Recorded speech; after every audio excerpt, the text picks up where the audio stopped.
Pending ಇಲ್ಲ, ಕೊಡ್ಬೋದಾಗಿತ್ತಲ್ಲ. ನೀವು ready ಆಗಬೇಕು, ಪ್ರಿಪೇರ್ ಆಗಿರ್ಬೇಕು.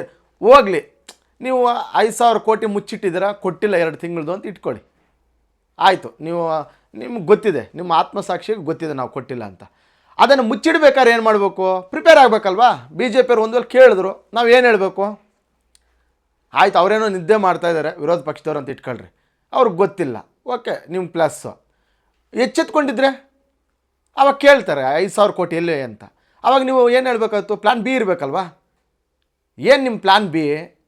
ಕ್ಷಮಾಪಣೆ.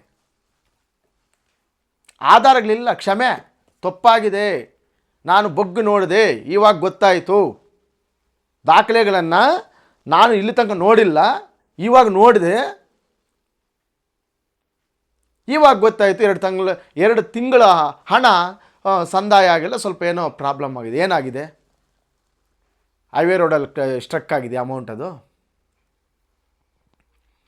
ಅಲ್ಲ ಮೇಡಮ್, ಈಗ ಎಂಥ ಸ್ಮಾಲ್ ವಿಚಾರಗಳಿವೆಲ್ಲ.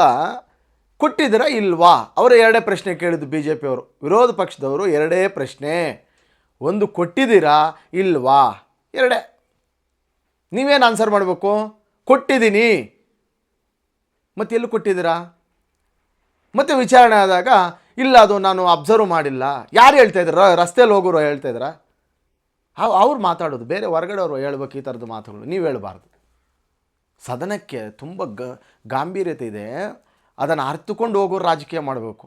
ಇಲ್ಲ, ಬೇರೆ ಕೆಲಸಗಳಿದ್ದಾವೆ, ಸುಮ್ಮನೆ ನಮ್ಮ ವಿಧಾನಸೌಧದಲ್ಲ ಆ ಥರ ನಮ್ಗೆ ಕರ್ಮ ಏನು ಮಾಡೋಕ್ಕಾಗಲ್ಲ. ಪದೇ ಪದೇ ಇಂಥವರೇ ಬರ್ತಾರೆ, ಬೇಜಾನ್ ಜನ ಬರ್ತಾರೆ.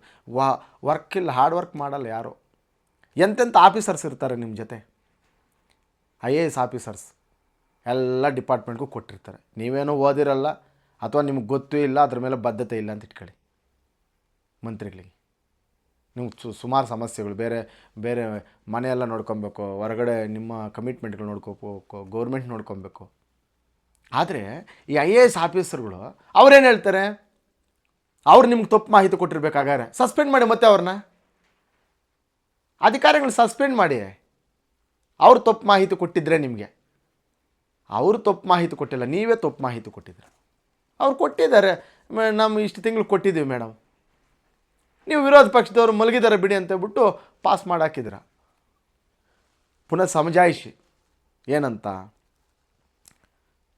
ಸುಳ್ಳು ಮಾಹಿತಿ ಕೊಟ್ಟಿದ್ದಲ್ದೇ ಮಹಾರಾಷ್ಟ್ರದಲ್ಲಿ ನಿಮ್ಮ ಸರ್ಕಾರ ಏನು ಮಾಡಿದೆ?